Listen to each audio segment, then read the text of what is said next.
investigadora postdoctoral, estoy trabajando con María Rosso en un proyecto sobre la regulación narrativa de la violencia, en el siglo de oro, que es el área que trabajo. Pero hoy, sin embargo, les voy a hablar de la regenta. Vamos a entrar en siglo XIX, que es un tema muy querido también, que me apasiona mucho, un tema que yo enseñaba en la Universidad de La Rioja, donde era prof antes de llegar acá, y que nos problematiza estas cuestiones del honor, de la violencia y de la mujer. Una obra supremamente crítica con todo lo que hemos visto hasta ahora y que nos trae pues, muchos ejes de reflexión. Entonces,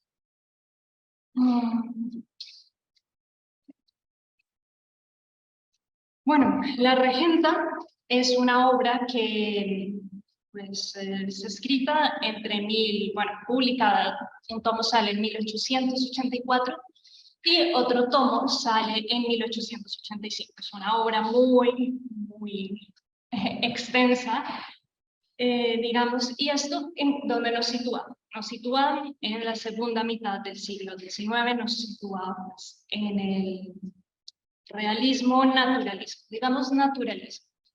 Y acá les explico una cosa que tal vez les haya parecido un poco rara al empezar a leer esta obra, y es que, claro, cuando pensamos naturalismo, pensamos en el naturalismo francés, ¿no? Que es el naturalismo francés, Émile Zola, personajes proletarios en situaciones infrahumanas, que ese ambiente, digamos, determina su comportamiento, ese ambiente, las herencias. A diferencia del realismo francés, Madame Bovary, ¿no? Que es un ambiente más burgués, y esta mujer, pues, aburrida en ese mundo pequeño, burgués, opresor. La regenta se parece un poco más a Madame Bovary que a Zola, porque no tenemos estos personajes proletarios, y sin embargo, esto es algo a tener en cuenta del naturalismo español. El naturalismo español tiene esta particularidad, sigue con personajes, se parece más al realismo francés, porque sigue con personajes que son burgueses, digamos, que no están en estas infracondiciones de los personajes, por ejemplo, de Zola, pero que le llamamos naturalismo. Hay críticos que dicen que no existe el naturalismo español. Sin embargo, estos autores españoles van a trabajar el tema de de la herencia un poco, pero del ambiente, como ambientes opresores, ambientes, digamos, de una moralidad muy estrecha como la que ustedes vieron en el capítulo 5, pues van a marcar la personalidad de un personaje y van a marcar cómo reacciona ante situaciones. ¿Qué es esto? El determinismo. El determinismo, pero en personajes pues, más burgueses. No es que no haya personajes en situaciones infrahumanas, personajes de clases más bajas. Emilia Pardo Bazán tiene en Los Pasos de Ulloa pues, personajes del mundo rural, pues también más al estilo de Solá, sus complejas interacciones con los amos, por decirlo de alguna manera. Entonces esto es un debate en el que no vamos a entrar porque nuestro interés es la representación de la mujer, el honor y la violencia, pero simplemente para contextualizar y que no suene raro que les diga el naturalismo y de pronto se encuentren con una Madame Bovary española.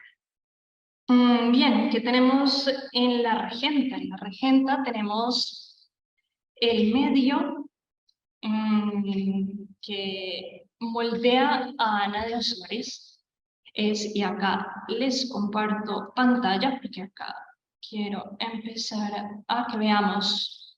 Yo soy muy en una escuela de trabajo de texto, de análisis de texto. Quiero que veamos todo.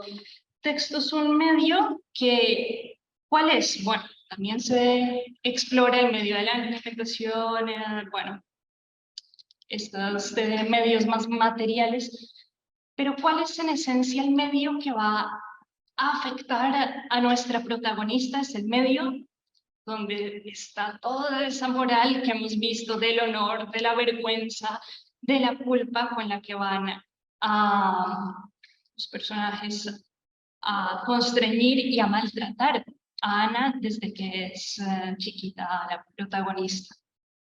Y hay un evento significativo de este tema de vergüenza, de culpa.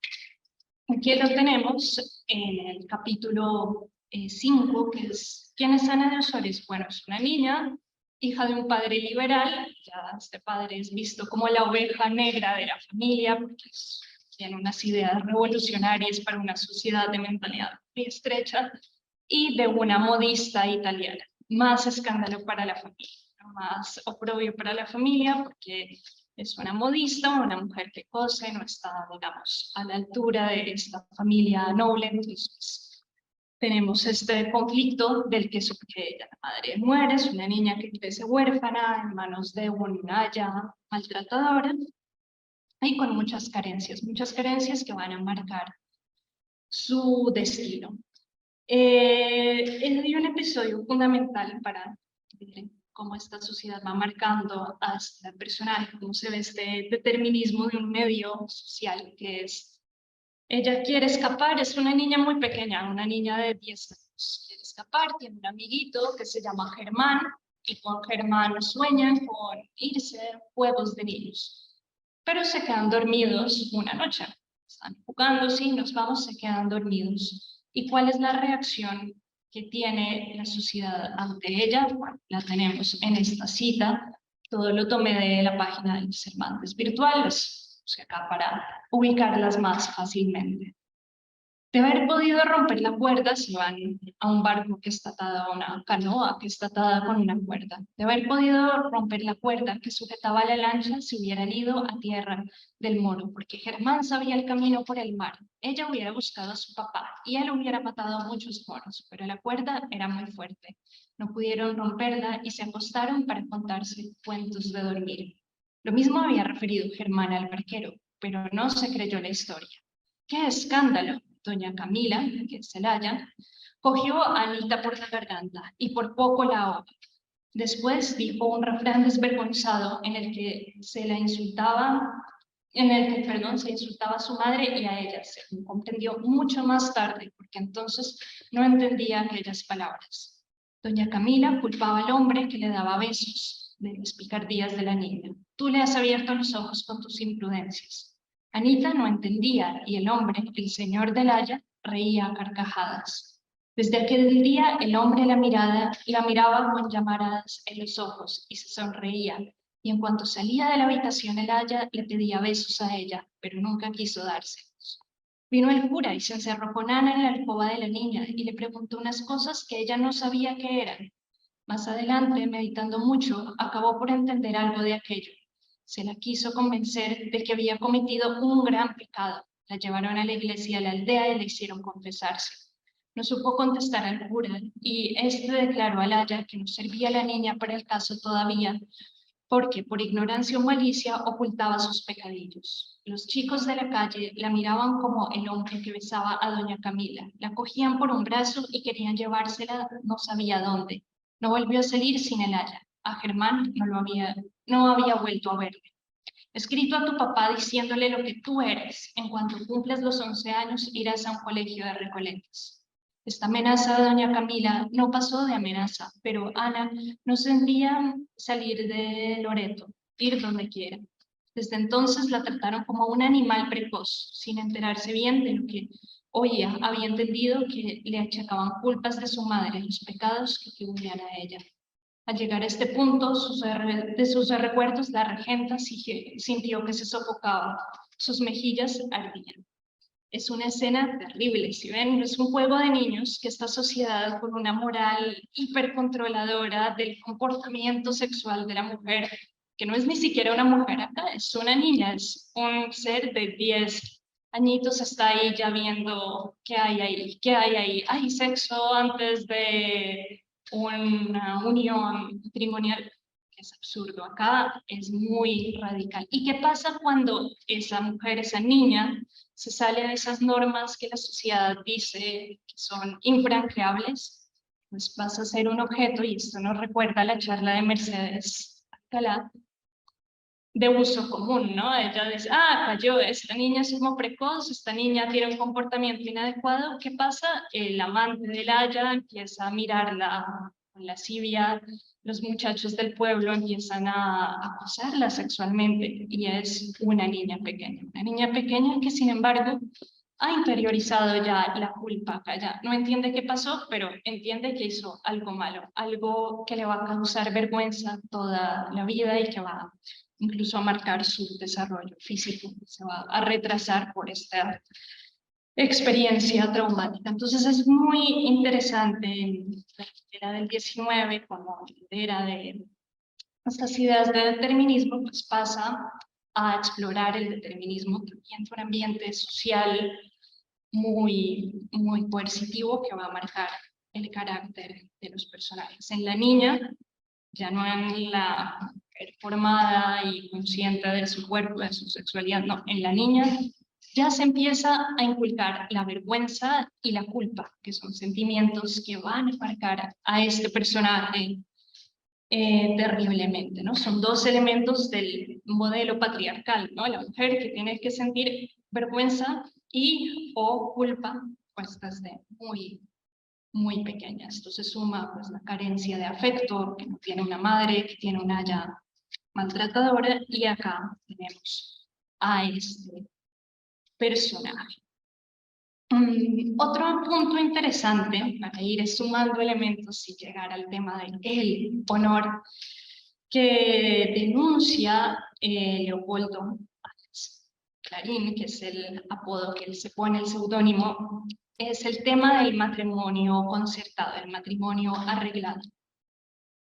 ¿Cuál es el destino de esta niña? Bueno, esta niña, les cuento porque es un libro muy largo, que si lo quieren llevar este verano a la montaña o al mar o a donde sea, pues es un libro fascinante. Pero les cuento, esta niña se muere el padre y pasa a manos de unas tías. Es una niña que ya a raíz de esto pues tiene crisis nerviosas, es una niña muy traumatizada por este ambiente. ¿Qué pasa con las tías? Las tías, veamos qué pasa con las tías en esta cita. Dice, sí, hija mía, interrumpió doña Águeda. Es necesario sacar partido de los dones que el Señor ha prodigado en ti a manos llenas. Ana se moría de vergüenza. Estos elogios eran el mayor martirio. Se figuraba sacada a pública subasta. Doña Águeda después su hermana trataron con gran espacio el asunto de la cotización probable de aquella hermosura que consideraban obra suya. Para doña Águeda, la belleza de Ana era uno de los mejores embutidos. Estaban orgullosas de aquella cara, como pudiera estarlo de una morcilla. Lo demás, lo que se refiere a la esbeltez, lo había hecho la raza, decía doña Anuncia, que se picaba de esbelta porque era delgada. El matrimonio concertado. Es muy interesante el tema y el tratamiento y la reflexión a la que nos invita este autor, porque es un tema que nos encontramos mucho en la literatura del siglo de oro, ¿no? Matrimonio concertado como un problema que nos lleva a un triángulo amoroso. De pronto, pues la mujer tiene un novio y la van a casar con alguien, seguramente un viejo, feo, y entonces hay un triángulo. En una estructura cómica, pues salen victoriosos los dos enamorados. En una estructura trágica tenemos un drama de honor, el castigo sin venganza, ¿no? La mujer casada con un viejo, pero hay un joven, pues más acorde a su edad, que le gusta y se desencadena el drama. ¿Cuál es el foco que pone el siglo XVII a este tema, al tratamiento literario del matrimonio concertado? Es el tema, y desde el que lo podemos abordar hoy, si lo abordamos con una perspectiva de género, es el tema de la voluntad de la mujer. Un matrimonio arreglado viola la voluntad de la mujer, viola el sentir de la mujer. La mujer puede querer a alguien más que no es ese hombre feo que le van a imponer. Pero acá hay un matiz muy interesante en esta denuncia que hace Leopoldo Alas, que no es solo que se viole la voluntad de la mujer o que el sentir de la mujer, es que el hecho de hacer un matrimonio arreglado convierte a la mujer en un objeto. Ana acá no tiene novio, no le gusta ningún otro chico, pero ¿qué es arreglar un matrimonio? Pues es hacer una transacción económica, ¿no? Entonces acá las tías que han cogido esta huérfana y están la sociedad hipócrita jactándose, ay, como somos de piadosas nosotras que acogemos a esta niña, pues quieren casarla porque es un peso económico y no tiene dote porque es una huérfana. Entonces acá el tema del interés es interesante, y perdonen la redundancia ponerlo, porque nos dice, vale, no es solo el tema de la voluntad, que ya es grave, es que un matrimonio arreglado es, miren los campos semánticos en los que Clarín pone las luces, subasta, la belleza de ellas como un producto para las tías, es algo que sacan a la plaza, ¿quién da más? ¿Quién da más? ¿Cuál es la mejor oferta por esta mujer? Y es de una crudeza terrible. Ana llega a las manos de estas tías muy flaquita por su enfermedad nerviosa, este es otro elemento que explora Clarín, como la relación entre cuerpo y mente, como unos nervios rotos hacen un cuerpo enfermo y al revés, un cuerpo que se recupera hace que esté un poco más estable esta mujer, pero el punto al que iba, ella llega muy delgada y las tías empiezan a engordarla y les importa, y acá es muy crudo el lenguaje que se utiliza para hacernos conscientes de esto, ¿no? Una morcilla, un embutido, algo que se saca, es carne.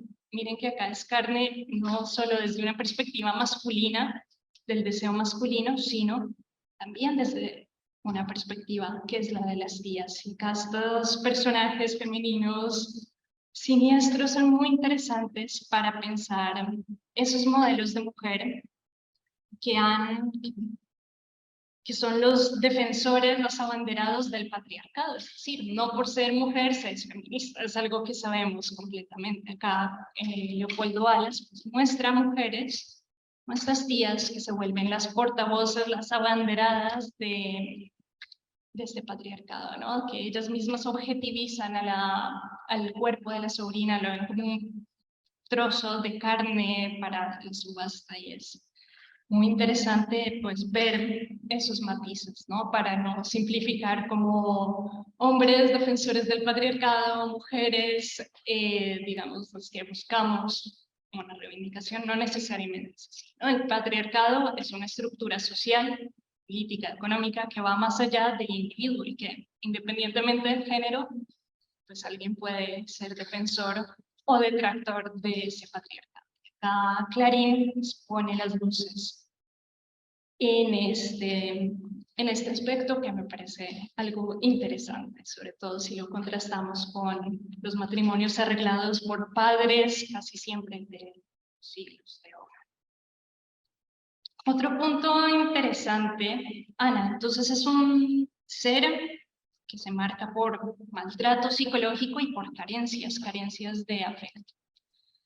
¿Cómo trata ella de gestionar esas carencias este personaje? Bueno, por un lado tiene como unos delirios místicos, siente que la compensación de esa vida dura la puede encontrar en la religión.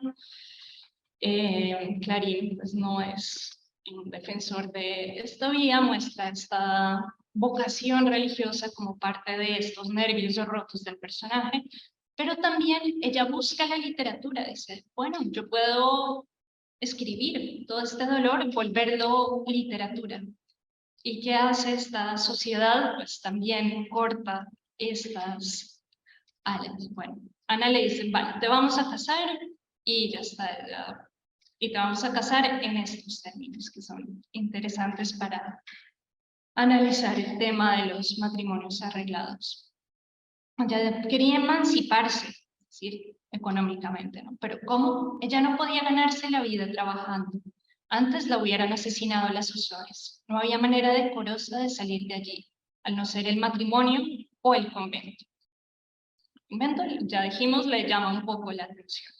Pero la devoción de Ana ya estaba calificada y condenada por la autoridad competente. Las tías, que habían maliciado algo de aquel misticismo pasajero, se habían burlado de él cruelmente. Además, la falsa devoción de la niña venía complicada con el mayor y más ridículo defecto que en Vetusta podía tener una señorita, la literatura. Era el único vicio grave que las tías habían descubierto en la joven y se le habían cortado de raíz. Cuando doña Anuncia tocó en la mesilla de noche de Ana, con un cuaderno de versos, un tintero y una pluma, manifestó igual asombro que si hubiera visto un revólver, una baraja o una botella de aguardiente. Aquello era una cosa hombruna, un vicio de hombres vulgares, plebeyos. Si hubiera fumado, no hubiera sido mayor la estupefacción de aquellas solteronas. Una Osora es literata.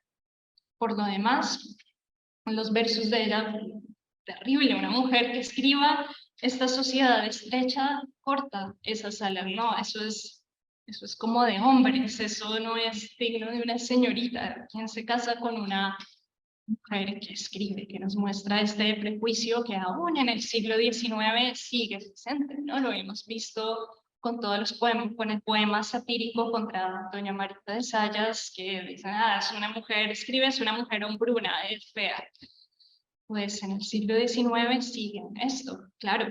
Hay mujeres como Emilia Pardo Bazán que escriben, y en el XVII pues estaba María de Sayas y había otras, pero hay una presión social que dice, no, las mujeres, no, y acá se denuncia de un modo bastante claro esta novela y por eso creo que nos invita a la reflexión.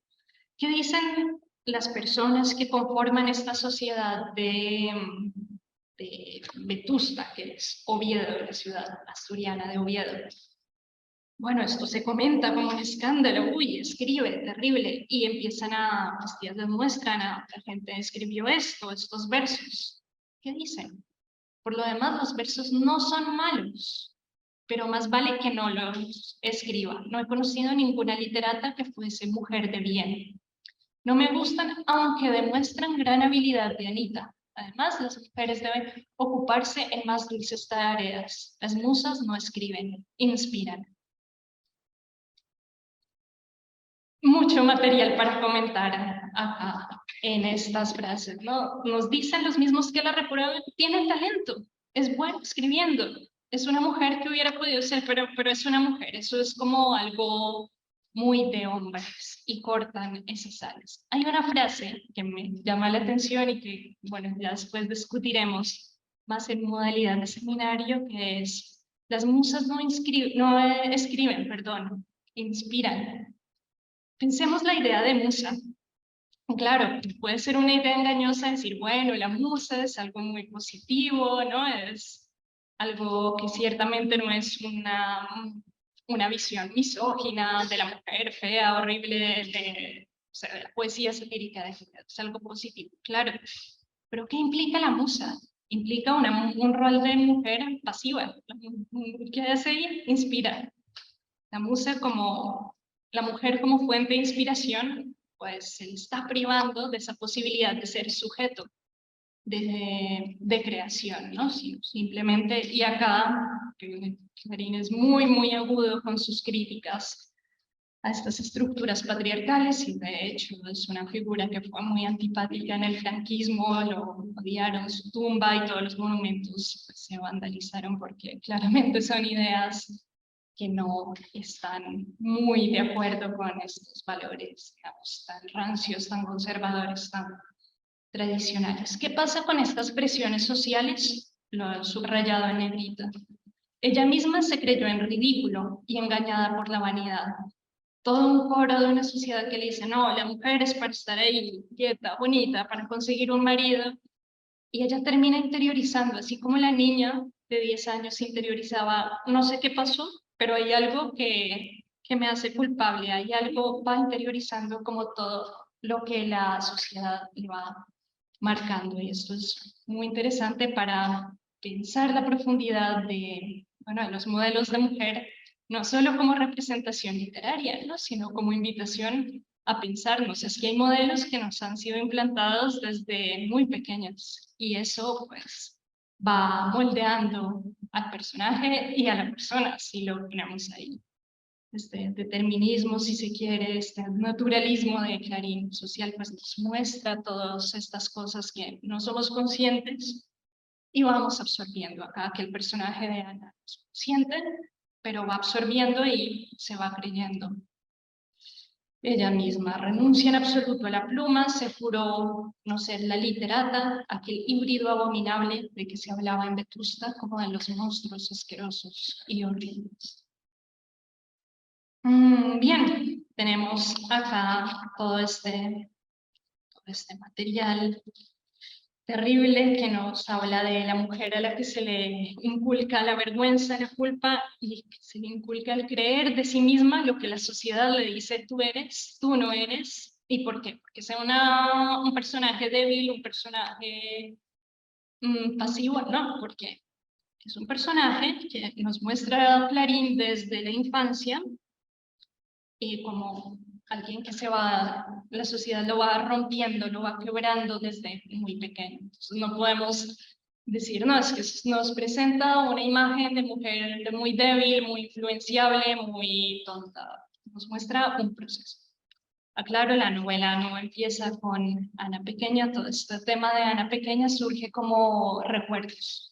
Ella en el momento de hacer una confesión, pues va repasando su vida y esto es muy interesante porque nos muestra el trauma de ella, ¿no? Nos pone las luces en qué ha marcado a ese personaje para ser el personaje que vamos a ver actuar en unas determinadas situaciones. Bueno, ¿cuáles son las situaciones que tenemos en este mundo de puertas cerradas que le dicen, no, no, tú el convento, no, tú escribir, no, tampoco, tú para la subasta del mercado, que es el matrimonio arreglado? ¿Con quién la casan? Con quien termina esto con un hombre 30 años mayor que tenemos acá más ecos del siglo de oro y así entenderán por qué así yo sea un alma del siglo de oro me apasionó. Estos temas que no solo en el 19, sino en la actualidad, en la literatura y fuera de la literatura, tienen repercusiones. Una chica joven con un hombre muchísimo, muchísimo mayor. Ese es lo que le depara su destino, bueno, lo que le depara su sociedad en cuanto huérfana sin dote, ¿no? Un hombre mucho mayor, ¿vale? No es celoso, pero no lo ama, es un señor, es un viejo, y la han casado se ha terminado casando, digamos, con este señor. Tenemos el tópico del viejo y la niña, el viejo, como no podía ser de otra manera en estos diálogos con la literatura del siglo de oro, se nos insinúa de modos a veces directos y a veces muy directos que pues es impotente, ¿no? Entonces actúes como un padre y tenemos ahí otro fenómeno que es la infantilización de ella, ¿no? Ay, hija mía, hijita, un beso en la frente, y ella como un ser infantilizado que pasa de ser, bueno, hija, no tuvo digamos, ese destino, pero ¿qué pasa?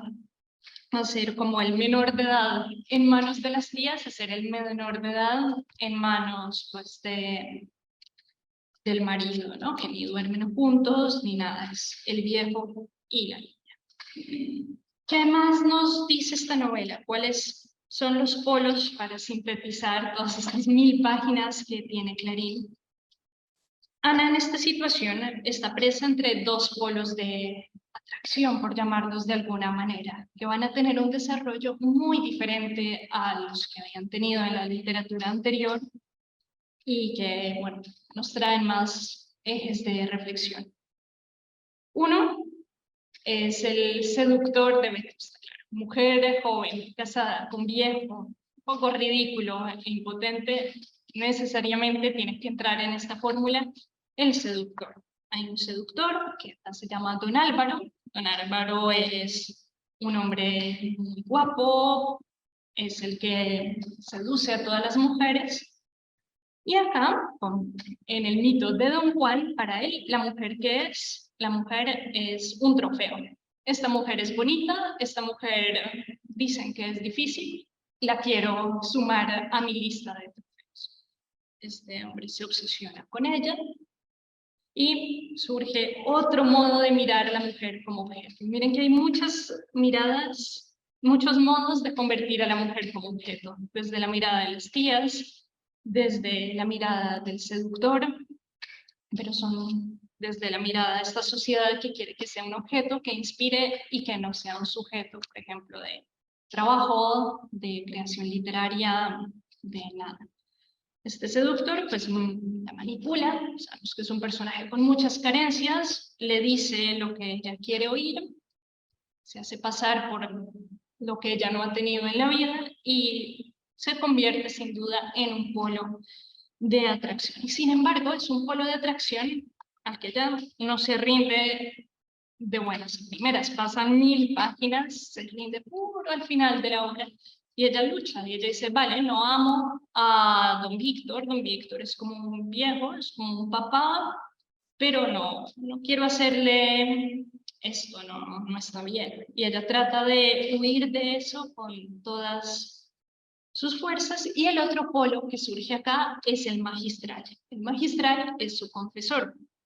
Entonces ella dice, vale, para alejarme de esta atracción a don Álvaro, pues me voy hacia el lado otra vez de la iglesia, de la religión. ¿Qué pasa acá? Que el confesor también está enamorado de Ana, también entra en este juego de pasión, de deseo, y también surge otra mirada que vuelve a este personaje un objeto. Ana, para el confesor, claro, no puede hacer gala de seducción porque es un religioso, pero sí que la muestra, sí que se jacta del poder de influencia que tiene sobre ella. Entonces quiere mostrarle a la sociedad cómo tiene a Ana en sus manos, entonces cómo la acerca a las congregaciones religiosas. Un momento de más felicidad de este confesor es un momento en que Ana termina peregrinando descalza en una procesión, como que se jacta de eso. Y Ana nuevamente queda como un objeto de estos dos hombres, de estas dos masculinidades hipertóxicas, diríamos hoy en día, que son Álvaro, que quiere como jactarse con sus amigos del casino de, ay, me fui a la cama con la mujer más bella, con la casada, y el otro que dice, tengo influencia sobre ella, miren que va a las procesiones, miren que cada vez está más cercana al círculo de la iglesia, los dos profundamente sumergidos en una lógica del deseo, pero una lógica que, bueno, que vuelve un objeto a este personaje. Y es interesante el desarrollo, como les dije, Ana trata de irse hacia la iglesia, y trata de huir a como de lugar a don Álvaro, pero toda la sociedad la empuja, y su mismo marido la empuja a don Álvaro. Es como, bueno, una mujer de alta sociedad que anda en procesiones descalza, como que tampoco. Tienes que divertirte, tienes que ir al teatro, tienes que cumplir con tu rol social de mujer de alta esfera, y este rol pues se relaciona con esta figura de Álvaro. ¿Cuál es el desarrollo de este planteamiento inicial de estos dos polos? Bueno, tenemos que finalmente, en este contexto, don Álvaro sí consigue seducir, ella se los anticipaba a la regenta, sí consigue pues acostarse con ella, hacerse su amante, manipulándola, diciéndole lo que ella quiere oír después de una larga lucha. Y es muy interesante porque todo el desarrollo de esta obra nos muestra como todos los mitos del patriarcado a través del desencanto de la realidad. ¿Cuál es el mito detrás de la figura de Don Juan? Es el mito de una virilidad inagotable, ¿no? El hombre que está con una, con dos, con cinco, y siempre, digamos, que tiene una potencia sexual, por decirlo así. Vale, sí, don Álvaro es seductor, sí, es guapo, sí, muchas mujeres se rinden a él, pero en el desarrollo nos muestra que, por ejemplo, para obtener a Ana, él trata de ganar el favor de la criada, pero esta es una criada muy particular, es una criada que no quiere dineros, como todas las criadas del siglo de oro que hemos estudiado, sino es una criada a la que le parece guapo también este don Álvaro y quiere sus favores sexuales. Y don Álvaro dice, vale, comercio conmigo, yo soy el don Juan, pues estoy con la criada y después me voy a la habitación de la señora. Pero ¿qué pasa? Don Álvaro, acá nos muestra un don Juan que físicamente no puede sostener dos amantes, ¿no? Entonces este mito de la virilidad inagotable del hombre que siempre, digamos, puede mantener una relación sexual indefinidamente con... Acá, desde la perspectiva de Clarín, pues, se llena de realidad completamente. Don Álvaro comenzó el ataque de Petra, que se rindió mucho más pronto de lo que él esperaba, pero había un inconveniente muy grave. A la chica se le ocurrió ser o fingirse desinteresada económicamente, preferir los locos juegos del amor a las propinas, ofrecer sus servicios con discretísimas medidas, palabras y buenas obras a cambio de un cariño que Mesía no estaba en circunstancias de prodigar. Muchas veces a él le incomoda y al final surge la necesidad de deshacerse de Petra, es porque este don Juan, pues, es un don Juan de carne y hueso que no puede mantener el ritmo de estas dos, digamos, relaciones en términos eróticos. Y es muy interesante esta crisis del mito de don Juan que nos muestra este autor. Y bueno, a Petra la terminan sacando de la casa porque es incómoda para todos de diferentes maneras. Don Víctor, y acá nos muestran que sí, este señor tan paternal, tan bueno, lo describe Ana, realmente tampoco es una idea, un padre idealizado, sino que sí, se supone que es bueno, es el marido de Ana, es impotente, pero aún así, cuando la criada, cuando Petra está sola en casa, va a tocarla, va a buscarla. Finalmente no lo puede consumar porque sabemos que es impotente, pero ahí hay pues, muchos matices y mucha desidealización del sexo en esta obra.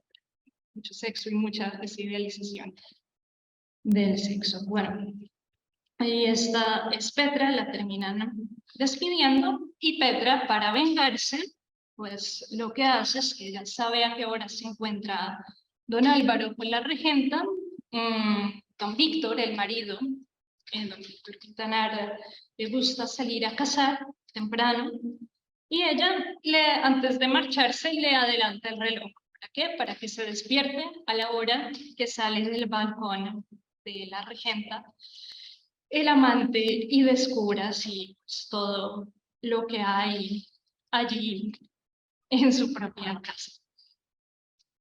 Don Víctor, y acá quiero que nos centremos un poco en el personaje, es un enamorado del teatro del siglo de oro. Se la pasa leyendo a Calderón, de joven quería representar a Calderón. Hay muchísimas citas a el honor.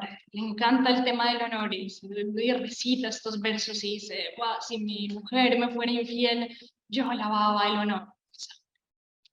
Sí, vale, esos son sus gustos literarios y un poco lo que se le ha inculcado desde esta tradición literaria, tradición cultural, pero es un personaje pacífico, es un señor mayor que aparece siempre en zapatillas de estar por casa, gorrito de dormir con una borlita, es decir, no va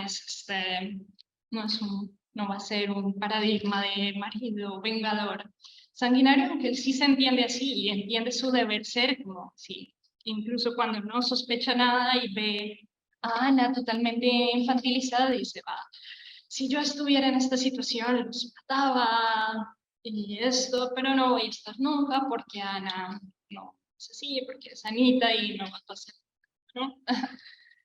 Personaje también muy trágico que va dejando en todos sus discursos guiños de lo que va a pasar. Don Víctor, pues en efecto, va a ser un marido burlado. ¿Y qué va a descubrir él cuando es consciente de su situación, cuando es consciente de que Ana tiene un amante? Bueno, va a descubrir que la vida no es como la literatura, y va a dejar muchos cuestionamientos a todo este modelo patriarcal de este defensor, este calderoniano ferviente. Se queda frío. Él está armado en el momento en que ve a don Álvaro en el balcón, porque él iba a casar, y ¿qué hace? Le apunta y se queda petrificado de el dolor, de la tristeza. No surge este imperativo, o no es lo primero que surge. Y salen muchas preguntas, muchas reflexiones. He traído unas para que comentemos después. Por ejemplo, está el tema de que ante el honor hay una desigualdad de género. Dice, no sé lo que debo hacer, ni lo que debo pensar siquiera. Anita me engaña, es una infame, sí, pero ¿y yo? ¿No le engaño yo a ella? ¿Con qué derecho unir mi frialdad de viejo, distraído y soso, a los ardores y a los sueños de su juventud romántica y extremosa? ¿Por qué alegué derechos de mi edad para no servir como soldado del matrimonio y pretendí después batirme como contrabandista del adulterio? Les contaba con Petra. ¿Dejará de ser adulterio el del hombre también? Digan lo que digan las leyes. Claro, que habíamos visto hasta ahora en esta tradición cultural. El honor del hombre lo arruina la mujer cuyo comportamiento sexual no obedece, sea a la virginidad si es hija o a la fidelidad conyugal si es esposa. Pero, ¿y el comportamiento sexual del hombre qué? ¿Se dice algo? No, no se dice nada. Es más, no se sanciona. En obras del siglo de oro, como el castigo sin venganza, pues tenemos que el duque pues es bastante libertino, pero su esposa, vale, pues sí, bien, él puede ser libertino, pero si ella llega a ponerle los cuernos, a ser infiel, ahí sí hay que lavar y si no. Entonces, acá este autor es muy interesante porque nos pone ante los ojos esa pregunta, sí, el honor y la fidelidad, pero es que acá hay un modelo cultural que dice el comportamiento sexual de la mujer, cuidado, pero el del hombre, no, ese sí puede hacer lo que quiere. Esto lo podemos relacionar con el tema del patriarcado, que es el patriarcado como estructura familiar, digamos, pues es la idea de que el hombre tiene un heredero al que le lega su sangre y sus bienes. ¿Cuál es la gran paranoia de esta estructura? Que la mujer pues, puede engendrar a alguien que no sea ese heredero de sangre, ¿no? El hombre puede dejar sembrados a sus hijos, son bastardos, nadie les va a conocer, a menos que no tenga herederos, digamos, de su legítima esposa, pero como estructura familiar, el patriarcado familiar y social se quiebra con este tema de, ¿y si la mujer gesta a alguien que no es de él? Y ahí surge como toda esta paranoia cultural del comportamiento, que no, mejor dicho, que ni se sospecha que hay algo en ella, porque ahí se quiebra.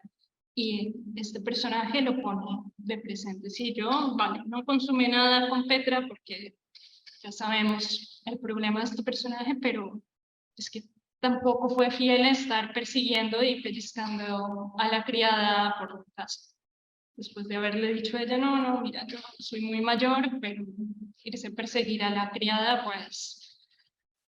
Y toda la tradición con la que dialoga esto nos muestra pues esa estructura, ¿no? El comportamiento de la mujer hipercontrolado del hombre, vale, ¿no? Y eso, como lo explicamos, por la estructura misma del patriarcado, comunidad familiar, del hombre, el heredero. ¿Qué más descubre don Víctor en esta novela? Es muy llena de intertextos y sobre todo, interrogantes sobre esta tradición que estudiamos, que es la de el concepto de honor. Descubre que la vida no es como la literatura, es matarla. Eso se decía pronto, pero matarla, baja.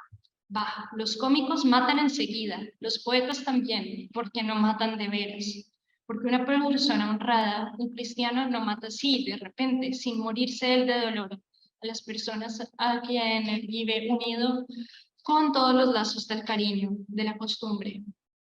Su Ana era como su hija, y él sentía su deshonra como la siente un padre. Quería castigar, quería vengarse, pero matar era mucho. No tendría valor hoy, ni mañana, ni nunca. ¿Para qué engañarse a sí mismo? Mata al que se ciega, el que aborrece. Él no estaba ciego, no aborrecía, estaba triste hasta la muerte, ahogándose entre lágrimas heladas. Sentía la herida, comprendía todo lo ingrata que era ella, pero no la aborrecía. No quería, no podía matarlo. Al otro sí. Álvaro tenía que morir, pero frente a frente, en un duelo, no de un tiro, no, con una espada lo mataría. Aquello era más noble, más digno de él. Frígilis, que es el mejor amigo de don Víctor, tenía que encargarse de todo. ¿Cuándo? ¿Ahora? ¿En cuanto llegase? No, tampoco se atrevía a decírselo así, de repente. Después de hablar con alma humana, de tan vergonzoso descubrimiento, ya no había modo de volverse atrás, esto es, de cambiar de resolución, de aplazar ni modificar la venganza. En cuanto alguien lo supiera, había que proceder deprisa, con violencia. Lo exigía así el mundo, las ideas de honor. Él era, en fin, un marido burlado, y a ella habría que llevarla a un convento, y él se volvería a su tierra, si no le mataba a Mesía. Se escondería en la Almunia de don Godino, que es su tierra. De todas suertes, las comedias de capa y espada mentían como bellacas. El mundo no era lo que ellas decían. Al prójimo no se le atraviesa el cuerpo sin darle tiempo más que para recitar una redondilla. Los hombres honrados y cristianos no matan tanto ni tan deprisa. ¿En qué descubre este personaje? Bueno, es como un Don Quijote en cierta manera. Bueno, todos son Quijotes, también Ana con sus expectativas.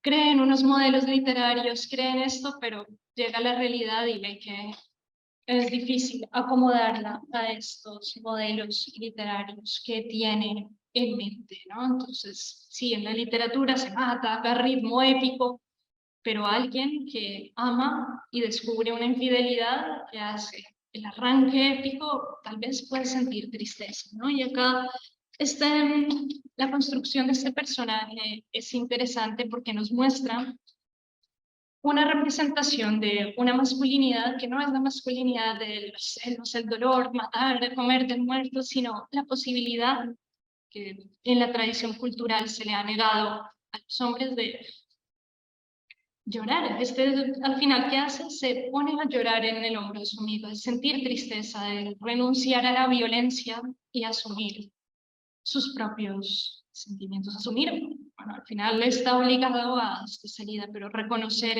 estos sentimientos. Y esto es un punto bastante fuerte de esta obra en el descubrimiento de, bueno, que el modelo del honor y de estas venganzas es un poquito artificial. Bueno, al final, ¿cuál es la resolución de esto? El que sí siente una ira terrible al descubrir esto es el confesor, el magistral, que por cierto también tiene relaciones sexuales con Petra y bueno, es un personaje bastante complicado porque es un hombre que ha sido forzado, madre autoritaria y terrible y maquiavélica a elegir el camino de la iglesia, pero tiene vocación, es otra víctima de este mundo. Este sí se enfurece, este sí siente esa ira calderoniana, esos celos calderonianos, pero claro, no puede salir a vengar a nadie porque es un cura y no le corresponde. ¿Qué hace él? Azuzar a don Víctor para que don Víctor, que no quiere vengarse, que está triste de muerte ya, pues tenga que vengarse. Y va a visitarlo y le dice, don Víctor, bueno, el tema de Ana, que don Víctor, ¿qué pasa? ¿Todo el mundo lo sabe? Sí, bueno, sí, todo el mundo lo sabe. Le da fuego a don Víctor diciendo, Víctor, que ya sabemos que le suenan todas estas ideas del siglo de oro, del honor, que no sea el deshonor, que no sea algo público. Le mete más leña al fuego y dice, sí, todo el mundo en Vetusta comenta que Ana le pone a usted los cuernos, pero usted tiene que ser un buen cristiano. Mira, es supremamente hipócrita, lo hace para que don Víctor sienta la obligación social del honor, el mundo lo sabe, había dicho don Víctor. Y esas palabras sugirieron a don Fermín otra mentira propia. derechos. Pues va alimentando sí, el mundo lo sabe, el mundo lo sabe. Y don Víctor, ¿qué hace ahí? Pues dice, vale, pues el mundo lo sabe, yo no quiero matar, pero estas normas del honor me están señalando como un cornudo, tengo que cobrar una venganza. Entonces cita a duelo a don Álvaro.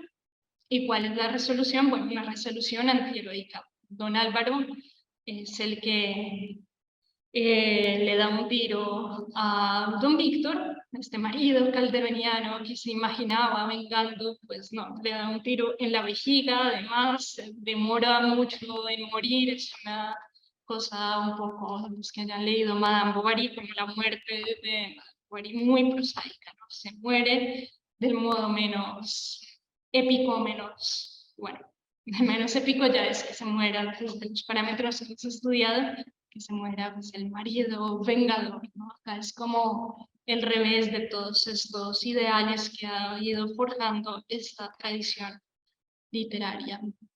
Don Víctor sí muere, don Álvaro se va a Madrid, se consigue otra nueva amante, ¿y qué pasa con Ana? Ana se queda sola y toda la sociedad que estaba morbosamente esperando que ella cayera, todos querían que ella cayera en los brazos de don Álvaro, pues toda esta sociedad dice, uy no, qué escándalo, esa mujer, oh, qué comportamiento tan feo, cae en un ostracismo social. Acá es también muy interesante como Clarín plasma esa sociedad, porque dice, no es que esta sociedad todos sean súper puritanos, todos sean coherentes con su morales así estrecha. No, acá creo que no son difíciles encontrar un personaje fiel en las relaciones conyugales, todos digamos que tienen un comportamiento que en privado es una cosa, pero públicamente lo censuran. Es una sociedad supremamente hipócrita la que se lleva las manos a la cabeza para decir, uy, no, qué horror. Ana, esa mujer que ha causado ese desastre, no, no vamos a volver a hablar, no vamos a volver a ir a su casa. Entonces ella cae pues en el ostracismo social totalmente aislada y bueno, este es el fin de esta historia. Al final ella va a la iglesia a buscar este magistral, él le da la espalda y el final, las últimas palabras de la obra son terribles y resuena un poco la aventura con el niño Germán. Y acá lo he titulado en esta presentación El beso del sapo en el mundo sin príncipes azules. Abrió, entró y reconoció a la regenta desmayada. Celedonio sintió un deseo. Celedonio es uno de la iglesia, el sacristán. Sintió un deseo miserable, una perversión de la perversión de su lascivia, y por gozar un placer extraño, o por probar si lo gozaba, inclinó el rostro asqueroso sobre el de la regenta y le besó los labios. Ana volvió a la vida, rasgando las nieblas de un delirio que le causaba náuseas. Había creído sentir sobre la boca el vientre viscoso y frío de un sapo. ¿Qué pasa? Esta mujer va así rechazada por todo el mundo de la iglesia. El magistral, claro, se siente herido porque deseaba a Ana, le da la espalda, ella se desmaya. Y un sacristán, que os habían dicho, este sacristán no le gustan las mujeres, pero la ve desmayada. Es una mujer caída ante esa sociedad, que hoy hemos dicho que es una mujer caída, una mujer que todo el mundo puede hacer uso de ella, ¿no? Porque igual ya no importa, va y la besa como porque sí, porque por probar si esto le daba placer o no. Las últimas palabras de ella ya despierta y siente todavía en sus labios ese beso baboso y desagradable, y se cierra esta novela absolutamente terrible y llena de denuncias y llena de puntos incómodos que señalan pues todos los quiebres y todo el dolor, todo lo monstruoso que hay en el patriarcado. Elementos que me gustaría señalar y dejar abiertos para la discusión es insistir nuevamente sobre el patriarcado como algo que nos que puede, así como puede ser defendido por hombres y por mujeres. Vimos estas tías, también la mamá del magistral va a ser una mujer pues, que va a defender unas banderas del patriarcado, va a mirar a las otras mujeres, las tías, como un objeto, va a cosificar, así como la mujer, igual que el hombre, más o menos en la misma medida puede ser una victimaria del patriarcado, no solo una víctima, también el patriarcado como estructura que está por encima de los individuos, puede tener víctimas, puede hacer víctimas mujeres, por supuesto. Y acá se me olvidaba comentarles algo súper importante, y es que Ana, aunque digamos que cae, Ana no es presentada nunca en esta novela, en la construcción de esta novela, como una culpable, siempre es una víctima. Tenemos su historia desde niña, tenemos todo, y es una víctima que está luchando, luchando, luchando, y todo se conjuga para empujarla hacia don Álvaro, y empujarla manipulada, engañada, hecha un objeto. Es decir, no es la mujer de la tradición medieval pícara que se busca como meter al amante en casa, no, es una víctima. Pero también don Víctor es una víctima del patriarcado. ¿Qué descubre don Víctor? Que no, yo no quiero esto de sangre, pero hay un deber social que está por encima y que le obliga a tomar esta salida, ¿no? Entonces es un punto bueno, interesante para el cuestionamiento de estos modelos patriarcales, pues más allá del género del individuo, sino como un sistema opresor que puede ser usado para oprimir por cualquiera, que puede y cobra víctimas de todo, pues de ambos géneros, ¿no? Y es algo muy poderoso de esta novela, y creo que es algo poderoso que no es del todo incompatible con Calderón, ¿no? El germen de esto ya estaba en Don Gutiérrez. Don Gutiérrez dice: el amor te oprime, te adora, el honor te condena, ¿no? Don Gutiérrez también está Atento, preso. que yo no puedo escuchar si Y tengo que estar pendiente. celos terribles, pero dice amar a doña Mencía, pero es el honor, estas leyes que le obligan, no hacen preso de estos comportamientos que, bueno, que son los que van a asegurar la pervivencia del patriarcado entendido, ya les habíamos dicho.